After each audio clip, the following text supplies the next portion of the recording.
So the energy equation is really somebody's unique blueprint of how they generate energy. So you generate energy with the food that you eat, the exercise, the sleep, plus how you invest your energy strategically so that you have a bigger return on investment. Welcome to the My Future Business Show, where we get you in front of your best audience and keep you there. Not only are we interviewing the biggest names in business to help you become even more successful, we're inviting you to book your spot on the show to help you grow your business. So at the end of the call, make sure you fill in the interview application form at myfuturebusiness.com/interviews. Hello and welcome to the My Future Business Show. I hope you're doing really well today, and thank you very much for joining us. Now, if this is your first time on the show with us, you're in for a treat. Now, if you have been supporting the show for any length of time, I'd just like to say thank you very much for that support. It's making all of the difference knowing that the show is making a difference for you. Now, on today's call, I have the wonderful pleasure of spending time with mind, body, emotional alchemy practitioner and master NLP transformational health coach, Catherine Gagnon. Welcome to the show, Catherine. Thank you so much. A pleasure to be here. Absolutely. Now, just for context, Catherine, I'd like to share with the callers that, again, you're a health and life coach, energy and sensitivity mentor, a Lyme disease expert, which I'm going to take a bit of a deep dive into that one, and primary healthcare nurse. And we're going to be talking about what you're calling the energy equation and ways to invest your energy for the best results. Now, that's a lot to get through in a relatively short amount of time. So hopefully we can do all of those things. But let's talk about you for a moment. I'm wondering where you're calling in from today. Calling in from Quebec in Canada, close to Montreal. Beautiful. And what do you like about that area? You know what? I came to live here because I live next to the mountain where I've been hang gliding for 15 years. And so I do that in the summertime, and in the wintertime, it's cross-country skiing and downhill skiing. So a place where all of my passions are reunited. Oh, that's wonderful. And I'd love to talk a little bit about hobbies and sports. And you're an actual hang glider pilot. Let's explore that for a moment. Yes. How did that come about? You know what? It's Rick, we're not that many hang glider pilots in the world. Somebody made a compilation not too long ago. We're about 15,000 in the entire world. And for me, it was always dreaming about flying. Like literally in my dream as a child, I wanted to fly. I wanted to be an airline pilot. And it came at a point in my life where I needed a rebirth in my life. I had just gone through a separation, and hang gliding kind of came around, and it literally gave me wings towards my new freedom to be more of myself. And I have to say that I wouldn't be the person I am today if it wasn't for 15 years of safe, adventurous hang gliding around the world. Yeah, that's wonderful. And I'd love to talk about that in the context of risk later on, if we could. Now, but with that, I've jumped out of a plane at 14,000 feet. I was terrified, but I did it anyway. And the exhilaration that you get up there with the birds, it's just undescribable, isn't it? It is. For me, it's like a big meditation, honestly, because it forces me to be in the present moment and feeling the air on my face, and being in tune with the elements and seeing the clouds forming and the birds, and following my intuition on where to go to find the uplifting air. It's just a really almost a mystical experience. For me, it's like a big meditation. And that's incredible because you're controlling this structure, and under its own steam, it's quite weighty. Would it be? Yeah, I mean, I'm small, meaning I'm not heavy, so I fly the smallest wings there are. Right. But it is a pretty physical sport. I mean, if we compare with our kind of cousin sport, paragliding, hang gliding is much more physical to kind of move this thing around. So no, look, I'm thankful that we're able to talk a little bit about this, because it really gives some context to the core of the call later on. Now, tell me about the first time you did this by yourself, because as I understand it, prior to that you have to jump with somebody. Is that correct? Yeah, you have to, learn and do some tandem flights and with an instructor. And the first time, I'll remember that all of my life. I bet.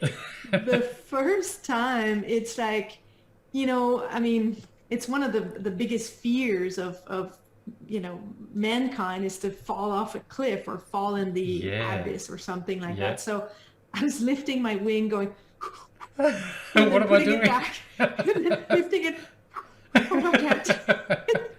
Probably took me 15 minutes to launch, but the first launch, it's like that first time that I overcame one of mankind's biggest fears, that Mm, I just launched myself in the air and trusted the wings that were above my body, yourself, that they yeah. were, it's such it's like a breaking free from anything that was holding you back, literally. um Wow, what an it's it's experience. it's quite a sensation, Couple of yes. things I'm taking from this already, Catherine, is you become empowered. You become confident. You're dealing with risk. You're dealing with fear, and all of this later on in the conversation must dovetail back into how we manage ourselves, and it must have contributed. But before we get into that side of things, I'm wondering, do you have anything else you enjoy doing? Do you like a movie now and then, or do you like movies, going out? You know what? My mom used to say that I had too many passions, and that was kind of a good problem. But I've been a real passionate outdoorsy person. I love biking. I love kayaking, Mm, skiing. I do cross country skiing, downhill skiing. I love horseback riding, yep. hiking mountains. I Wow. used to travel. In fact, I went to Australia. The first time I went somewhere by myself in the world was when I was 20 years old, and I went to Australia for Oh. 8 months.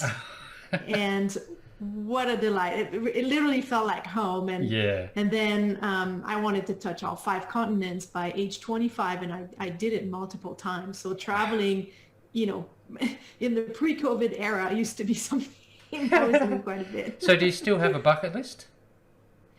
You know what? I still have a bucket list, and most of the things now are mostly in my internal journey. Like, I used to want to travel to get to know myself, to break free from the routine, from the structures that I felt were limiting me. And I mean, I traveled to Africa, to Asia. I've done some voluntary work, and flying hang gliders and kite surfing and all that. And now the bucket list is more about mystical experiences, Mm, connecting to something greater than myself, mm-hmm. deepening my intuition, and that connection with souls that I've passed. And so Yes. that's where I'm navigating more these days. I mean, I'd love to sail on a boat. Mm-hmm. Yeah, those sorts of That things. Yep. Yes, those sorts of things, but it's no longer this kind of quest to do Conquer the this world. exactly, because I kind of feel like I've done it, and in a way I continue to do it with hang gliding and stuff like that. But now it's more like understanding. I would say the bucket list now is more the quest for putting together all of the knowledge, all of the Mm-hmm. wisdom, all of the experiences that I've lived, Mm-hmm. throughout my career in medicine, Yep. and now what I'm doing and integrating quantum physics and the law of attraction, and just really putting everything together. So I think I'm feeling inspired to invent new language to explain the global unity that we can feel when we're one with consciousness. But that's kind of a little Yeah, bit no, out that's there. macro. That's absolutely macro, and I get it.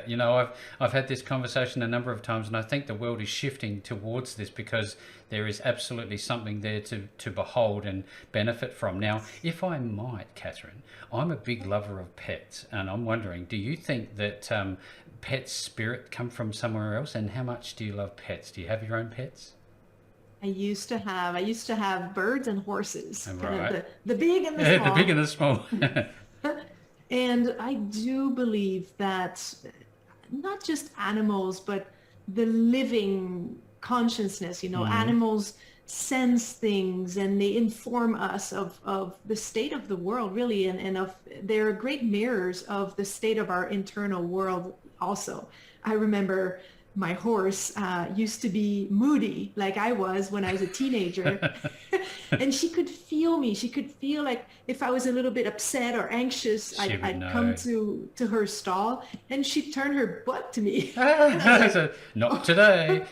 not today. I see. Okay. And then when I was feeling calm and peaceful, it would reflect in her behavior, in her the way she was just holding herself and the way she was riding with so much more peace and calm. Yeah. So I really feel like animals are a mirror of us, and Yes. we enter into those sacred relationships without necessarily the verbal language. A lot happens in the energy and the In that space. non-verbal, yeah, in that space. No, I Yeah. get it. I absolutely love this conversation already. I'm wondering, given how calm and intuitive you are and with yourself, living in the present, as it were, what does a day look like for you? When do you wake up and, do you like to get up early and what do you do? What's your daily routine?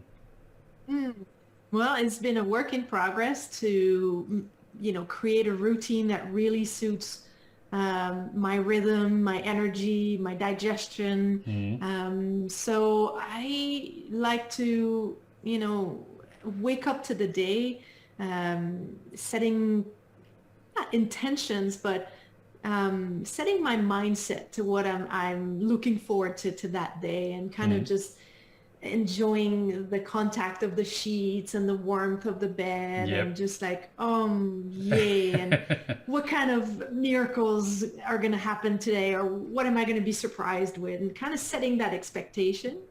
And I love to do yoga in the morning, opening up my body, some exercise. Sometimes it's going for a bike ride in the morning. I'm really someone who needs to move Yep. my body Yep. to feel good and to kind of align my thoughts, so that when I have breakfast later in the day, my digestion was never good for an early breakfast. So Mm. when I was working as a nurse practitioner and I had to be in the office at 8 o'clock and I had Yep. 45 minutes of commute time, Mm. I had to eat and finish by 7:15, which my belly Oh, was didn't like, work. no, we don't like that. Yeah. So I eat later in the day and take time to chew and eat mindfully. And Yep. then I start working around 11 in the morning. And depending on the day and if the afternoon is nice, I can't stay indoors when it's sunny outside. I'm just No. like the sunflower You going, oh. and going outside. Now, I wonder, Catherine, if you could share with us. We live in tumultuous times, and I wonder how you break away from, I guess, the system that is media and what we're hearing around the world today. How do you stay away from that, and do you stay away from it, and how do you manage it in your mind? That's a great question. And this is actually something I do myself and with my clients, which is emotional alchemy. And we can talk about it later. Yeah. But one of the first things that I've stopped doing maybe 5 years ago is I stopped listening to the news. I stopped watching the news, and I've been like, okay, if I need to know something important, I'll see it through social media. I'll hear it. It's But somewhere. Yeah. it's going to be somewhere. And I remember when the pandemic started, I was looking into all sorts of information, and I was feeling unraveled and distraught until I thought to myself, okay, maybe there are things happening, that we don't know. There might be potential for abuse of power and things like that. But if I buy into the stress of that, I'm not participating in the solution. I'm being a part of the problem. So I chose to focus on my vibration, staying high vibe, staying focused on what I want to see happen in the world. And if I hear, like right now we live in chaotic times with Ukraine and Russia, I like to take that as a contrast to say, okay, here's the world that I want to live in. I want to live in a world where human wellness is the priority over profit. I want to live in the world where we have mutual understanding, compassion. And I don't know if you know the Hawaiian ritual of the Ho'oponopono. No, I do not. It's like a forgiveness prayer that is sending out, connecting through the quantum field. It was a psychiatrist who went to Hawaii and looking at the inmates imprisoned charts, he would recite this Ho'oponopono, which is 4 sentences. I'm sorry. Please forgive me. And it's not like I've done something wrong, but in the collective, please forgive. I love you and thank you. And that's been kind of a key of how I've kept my vibration higher. And of course, meditating, but it's really staying focused on what do I want to see happen in the world. So not letting myself being distraught by what I observe, but creating a reality, which is, quantum physics and the law of attraction. Yep. And I find that by myself managing my emotions and helping other people to manage their stress, their anxiety, to be more at peace, to be more intentionally creating their reality, that all of these pieces add up to raise the vibration on the planet and hopefully, we come to a better reverse. Day. Exactly. Absolutely. And that's what we're all hoping and praying for right now. I wonder, you have such a good energy about you, and I know that you are well educated. I'm wondering if you can share a little bit about, I guess, your formal education, just again for context. Yes. Well, my formal education, I became a nurse in 2004 and a nurse practitioner in 2012. So here in Canada, the nurse practitioner role is pretty much like the family doctor. So I was prescribing medication, blood tests, doing follow-ups of patients and all that. So that was my formal education. I also worked in Northern Quebec in Native, First Nations communities. I've always been sensitive to First Nations. I mean, when I stayed in Australia, I stayed for 3 weeks in an Aboriginal community. Oh yeah. Up in the Flinders Ranges. Yes. Fantastic. Wow, in South Australia. Really cool. It was, yes. Excellent. And I think beautiful place. You're in Adelaide, right? I am. Don't hold that against me. I'm in McLaren Vale, in fact. Okay. Yes, I know where that is. Yes, very good. Very good. So that is my formal background in the medical field. But I've always felt like it was incomplete. In fact, when I first came on the job after my undergraduate, I worked in ER in a busy trauma center in Montreal. And I remember thinking to myself, wow, one of the things that medicine has done is to separate the body and the mind. And right from the get-go, I could tell that you don't separate the body and the mind. It's actually a mistake to do that. So there came the quest to learn more and to be more integrative. And so that's when I did my health coaching course and then the mastery course to deepen the skills, and my master NLP course. And now I'm doing a PhD in natural medicine, which is the medicine the way I've always envisioned it, which is bringing quantum physics and the law of attractions into medicine, into health, and into energy medicine, which it's so delightful. It's a true version of I guess the word holistic, because sometimes you see the use of the word holistic being used quite fragmentedly, if that's a word. Would you agree with that? I do. And that's why, Rick, I've been on a quest to kind of find a new word that would include all of our physical and non-physical aspects of us, even the non-local, so I think this might be something that I do in my PhD thesis, maybe. Yes, absolutely. New language.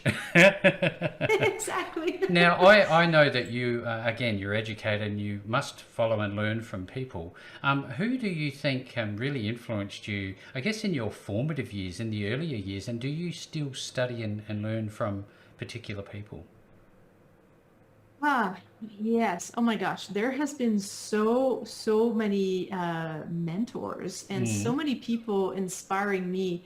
But I have to say some key people that really imprinted my psyche when I was younger was Nobel Peace Prize winner in 1991, Aung San Suu Kyi. Wow. who is Yeah. in Burma. Yep. Yes, because of her service to her country, bringing justice and equality. Um, I have been very inspired by, of course, the work of Gandhi and Mother Teresa. Mm. But now I'm understanding more why, in the sense of not necessarily the selfless gift, but it's more of channeling the anger that they perhaps were feeling into aligned action to instill change, Yeah. into non-violent action. A And transformation. Yeah. yes. And now I've been learning so much from people such as Joe Dispenza, Bruce Lipton, um, what's her name? Candace Perth, Mm. who was the one who discovered the molecules of emotions. How when we have emotions, it translates into neuropeptides and molecules into our body that makes the Physical physical response. sensation, Yes. yes, of the emotion. Mm. And just great visionaries in the field of neurosciences and quantum physics. And right now at Quantum University, there's a lot of inspiration from Dr. Amit Goswami, Mm. who's a quantum physicist. So it's Fascinating. again, it's fascinating, and it's pulling the best out of a wide array of different personalities, different mindset. But what I see is one common denominator. Oh, and another one is my mentor, Nirka, Mm. which I'm so grateful for all the skills that I've learned from her. Mm-hmm. But the common denominator that I see in those people is being unwilling to settle for less and being so intentional in bringing into their senses what they want to see materialize in the physical world, which is again the law of attraction and quantum physics. So You know, I'm there's this statement. You know, what you think about, you bring about. Would you? Is that really what we're talking about here? exactly. Mm. It's what where you focus your attention, energy flows, and then everything is created twice. The first time it's created in our mind, and then as we nurture and cultivate the vision and the sensation of that before it even happens, that's when it materializes in the physical world, which is, by the way, how I healed from Lyme disease in ways that are unheard of. Yes, let's talk about That this now because I was fascinated by this and I thought, what is Lyme disease? I wonder if you can share it with the people who may not know what it is. Yes, I'm happy to do that. And Lyme disease is actually very present in Australia also, Mm. which is where I caught it when I was 20 years old. Oh, So it's, sorry. yeah, yeah, I didn't know at the time because I wasn't a nurse. We've got all sorts of And weird creepy crawlies over here. yeah, the creepy crawlers. But you know what? Lyme disease, Rick, was one of the most, one of the best gifts that I've ever had in my Oh, entire really? life. Yes. And for some people, it's going to be cancer. For some people, it's an accident, but it really is a moment of truth, a moment of transforming my life, in Mm. major ways. But Lyme disease essentially is transmitted mostly by tick bites. And it's a very old pathogen. The main pathogen is Borrelia burgdorferi, which is a spirochete. Mm. And we have evidence that it's at least 5,000 years old. So what we know of pathogens that are old like that is they are intelligent and they have been adapting themselves to not kill their host, to weaken them enough and use their resources, but Yes. to kind of coexist with them so that they can biologically, so that the microorganism can be transmitted to another host. And that's Mm. just the purpose of the bacteria. Yep. But Lyme disease comes with a lot of co-infections. The ticks are considered the dirty needles of nature because oftentimes before biting a human, the tick might have bitten a deer, a mouse, a snake, a bird. So it's like going in the hospital and vaccinating people with the same needle, right? So Out of the yellow tub. Yeah, exactly. Mm. So a lot of people don't know that they've acquired Lyme disease. In the acute phase, it's easier to recognize, and in conventional medicine, we have guidelines for acute Lyme, but not for what's considered chronic Lyme. And this is where it just gets really complex for people. I have a whole online course that I give on that, but a lot of people will present with symptoms like fibromyalgia, pain, brain Mm. fog, Mm-hmm. searching for their words. They're extremely tired. They even feel anxious or depressed, or even like a depersonalization. They're like, I'm not myself. Yeah, wow. And it's very debilitating for many people. And unfortunately, the knowledge is not there yet in the conventional medicine world for chronic Lyme. Mm. And so the diagnosis might be missed for many months or even many years. So the body continues to be under attack. So for me, I didn't know, but in 2000 is when I acquired Lyme, Mm. which, I knew in hindsight, but Yeah. it just all came out in 2016, and it literally almost killed me. Yeah. It was infernal and horrible. And I had to be, I was by myself, Mm. even though I was working in the medical world. Nobody had answers. And How so frustrating. it was, it was very frustrating and very, um, I mean, anxious. I was Mm. anxious, Mm. and there was so much uncertainty, but I'm the one who found my diagnosis. And through a series of just researching and Excellent. learning a Yep. bunch of stuff. Yeah. And so you've got And a course on this. So we can, yes. I guess we can share where people can find that, I guess, later in the call. If I might, can we talk about your energy equation? Because I've been sitting here chomping at the bit, waiting to ask you about this. Tell me about the energy equation. What is this and what does it mean? Oh, I love the energy equation. And this is a blueprint that I came up with. I've always been somebody who's very energetic and, has a lot of zest for life. And when I was sick with Lyme, I had Mm. so little energy that all of a sudden the notion of having energy became so precious Yeah, I bet. that, when I work with my clients, I was like, what is it really that I'm doing with energy? And it was a morning I was on my bike, and then I downloaded a mathematical equation, which is how my brain works. It's both Mm-hmm. scientific and Yep. spiritual. So, Yep. Yep.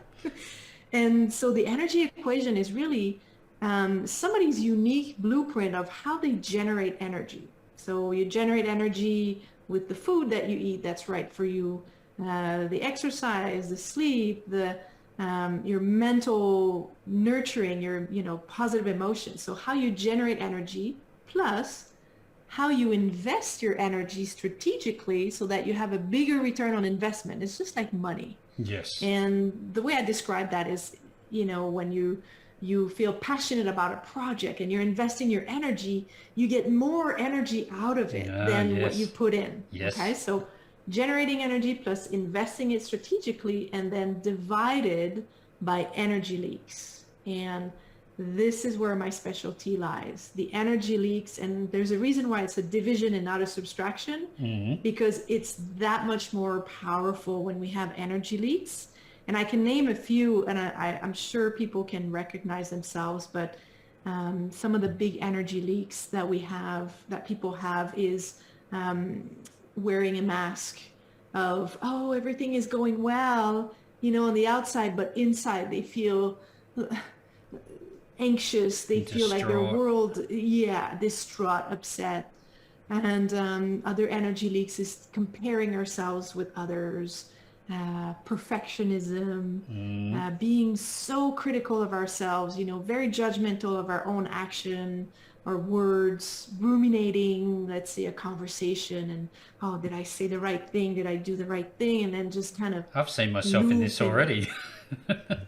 Yes, we all have them. Mm. And it's, attaching the meanings to situations that possibly it was not what was happening, but because you attached a meaning, let's say somebody was rude with you, and then you're like, oh, I'm not good enough, or I've done something wrong. And then you're ruminating that. And a lot Mm. of that is in the mental thoughts of leaking energy. Other stuff is to say yes to situations or people, but in your heart it says no. So it's kind of you're stepping on your own truth, Yep. not being able to express your needs, your desires, or feeling like they're not important, and then kind of stepping, you know, dimming your own light and your own desires, and self-doubt, questioning all the time, fearing a lack of money, a lack of time. Anything that's Um, not going to serve you is essentially what you're saying. I wonder, how is yes. it that you simplify this for people who don't have such a high level of understanding for you when you work for them? Could you tell us a little bit about the process? Totally. And, my process is pretty advanced in the sense of we go deep into the subconscious mind. Mm. And it's almost like we go into the coding system of the computer to literally reprogram the limiting beliefs, Yes. the ruminating thoughts, the Mm. limiting decisions that we make, but they're subconscious. So the first step to anything is just self-awareness. And self-awareness, it's really following, being present with yourself and following the energy in your body. And I can give examples of, if you've encountered a situation and you walk out of there and you feel uncomfortable, you might feel a constriction in your throat, or like your Mm. gut is Yep. stuck. So just being aware of how your body is constricting or reacting to energy leaks is the first step.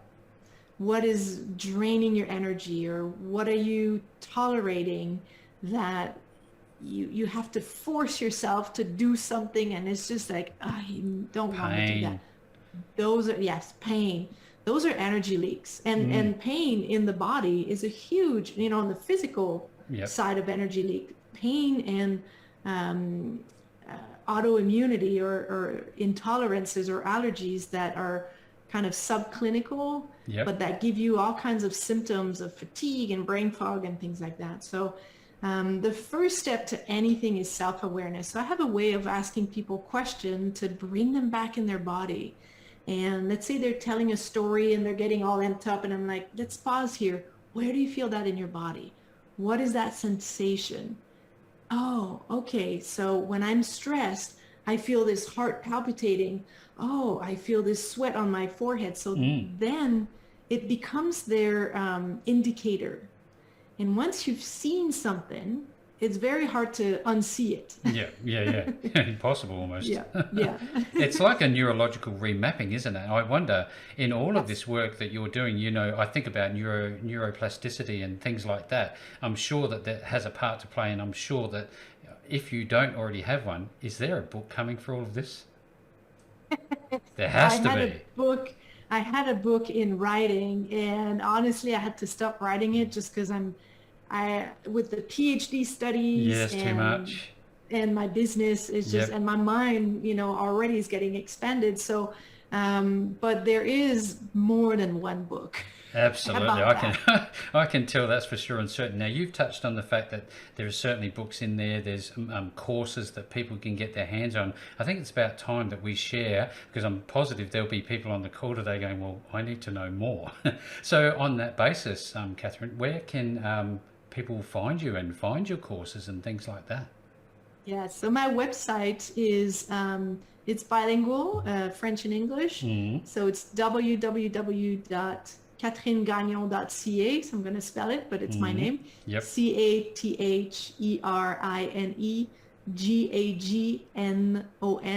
CATHERINEGAGNON.ca. So on my website, the different programs are there where people can book a discovery call, Mm. which is always the point of initiation, because in that discovery call, we really uncover the subconscious. We start mapping some of those subconscious limiting beliefs, and we uncover what's been holding the person back, or what's been, stopping them from feeling good and accomplishing their goals, and getting just those the cursory level things. So exactly. if you're on this call today, as per normal, be making sure that you have the links back to Catherine and her wonderful work at catherinegagnon.ca. And, this has just really touched the surface. I wouldn't even say touch the surface of what's involved in Catherine's work. And with all that being said, Catherine, this has just been such a fantastic call. Thank you so very much for joining me on the show today. Thank you so much. It's been really, really a great pleasure. Thanks for joining us today. If you enjoyed the call, then make sure to subscribe, leave a comment, share us with your friends, and book your spot on the show at myfuturebusiness.com/interviews. And if you're looking for solutions that will help grow your business, then visit myfuturebusiness.com/shop.